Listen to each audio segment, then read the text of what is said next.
आज Hyderabad city police task force के द्वारा और नारकोटिक्स एनफोर्समेंट विंग के द्वारा एक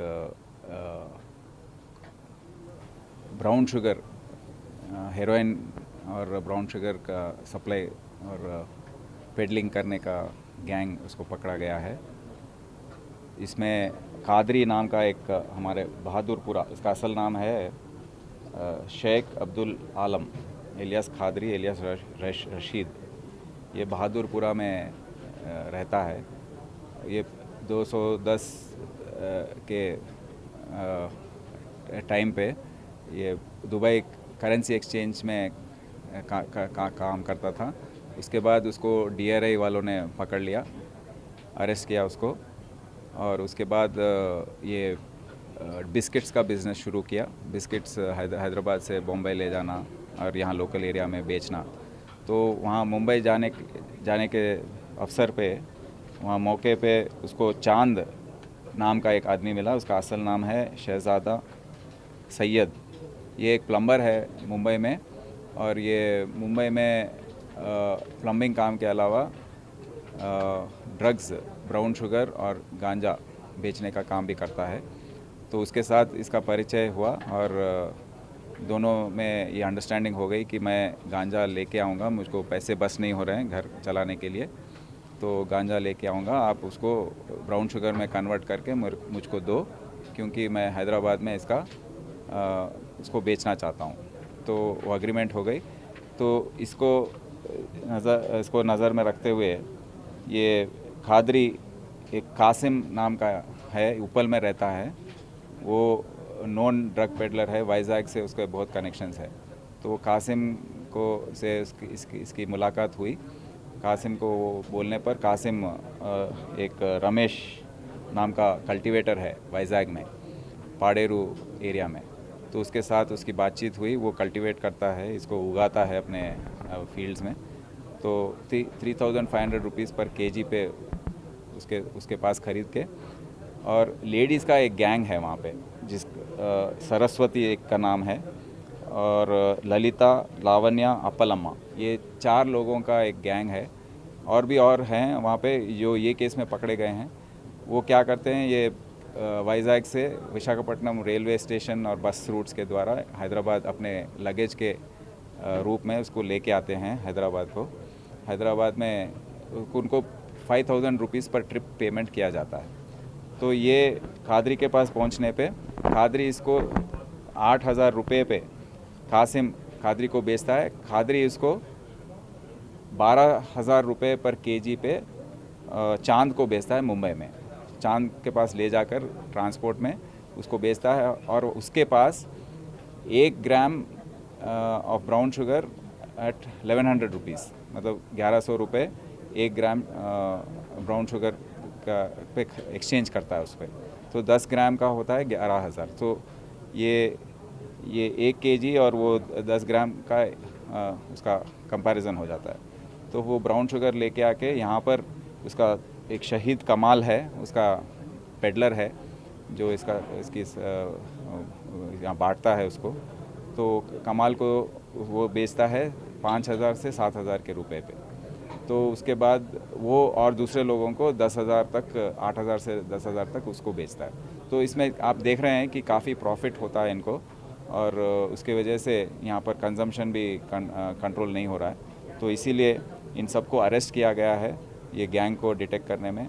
और ये बीच आप देखे हैं कि हैदराबाद एयरपोर्ट में 10 दिन में 4 बड़े बड़े सीजर हुए हैं।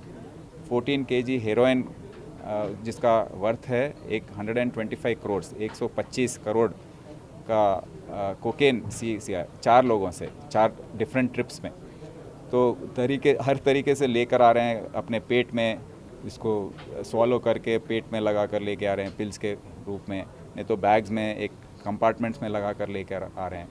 तो इसका क्या है कि यहाँ पर लोकल डेड एंड पे पहुँच रहा है इन्वेस्टिगेशन। तो ये किसको देना है, वो आदमी जो है रिसीवर जो ये देश में है, उसका समाचार ये सेंट्रल एजेंसीज़ को नहीं मिल रहा है। लाइक DRI लोग पकड़े हैं, इसका फर्दर इन्वेस्टिगेशन नहीं हो रहा है। तो इस केस में भी चांद को देने वाला एक आदमी है, उसका नाम है महेश एलियास रईस। वो मुंबई में हमको मिला नहीं है। तो हम सोच रहे हैं कि ये जो बड़े बड़े सीजर्स हो रहे हैं एयरपोर्ट में और ये जो छोटे सप्लाईज हो रहे हैं इस तरीके से, और वो रईस जैसे महेश जैसे आदमियाँ जो हैं उनके द्वारा ये मिसिंग लिंक हमको मिल जाएगा, तो हम उसको ज़रूर पकड़ेंगे। और ये जो कोऑर्डिनेशन की ज़रूरत है, बहुत एजेंसीज़ हैं इसमें, करीब करीब 10 एजेंसी इसमें मिलके काम करने की ज़रूरत है। वो है NCB, national narcotics control bureau, DRI, enforcement, ED, enforcement directorate, IB, customs, CISF, local police, CI cell और ड्रग एनफोर्समेंट विंग, ये सब मिलकर काम करेंगे। एक मीटिंग लगाएंगे हम जल्द में, और इसका हम कैसा कोऑपरेट करना, कैसे कोऑर्डिनेट करना, इसके बारे में सोच रहे हैं। और एक आज हमने किया है कि 3 प्राइवेट एजेंसी से हमने MOU साइन किया है रिहैबिलिटेशन के लिए। ये हैं Asha group of hospitals, Phoenix rehab services private limited, Amrita foundation society. हम क्या कर रहे हैं कि अब तक जनवरी से लेकर अब तक 377 लोगों को हमने अरेस्ट किया है, पेडलर्स हो या कंज्यूमर्स हो या ट्रांसपोर्टर्स हो। पर ये जेल में जाकर बाहर आने के बाद क्या कर रहे हैं उसके बारे में हमको पता नहीं है, समाचार नहीं है। तो हम अब सोचे हैं, और काफ़ी लोग हमारे पास आकर रिक्वेस्ट कर रहे हैं, इनके माँ बाप हो या परिवार के लोग हो, उन लोग आकर रिक्वेस्ट कर रहे हैं कि हमारे बच्चे ऐसे हो गए हैं, उनकी मदद कीजिए, उनको रिहैबिलिटेशन में लगाइए। तो हमने इनसे बात की है, ये इंस्टीट्यूशन से, ये प्राइवेट इंस्टीट्यूशन से, और हम अब से ये पूरे 377 लोगों को हम बुलाएंगे और उनको रिहैब प्रोसेस करवाएंगे। क्योंकि इसमें क्या होगा, पहले हफ्ते में इनको ब्लड टेस्ट और यूरिन टेस्ट उनके कंसेंट लेकर उनको करवाया जाएगा। उसके बाद 2 दिन में 2 बार उनकी काउंसलिंग होगी, साइकोथेरेपी होगी, फिर 1 महीना चलेगा। उसके दूसरे महीने में हफ्ते में 1 बार काउंसलिंग होगी, फिर रूटीन में हर हफ्ते इनके टेस्ट होंगे। और इस पर हम कड़ी नज़र लगाएंगे और 1 साल तक हम इनको वॉच करेंगे कैसे ये लोग बिहेव कर रहे हैं।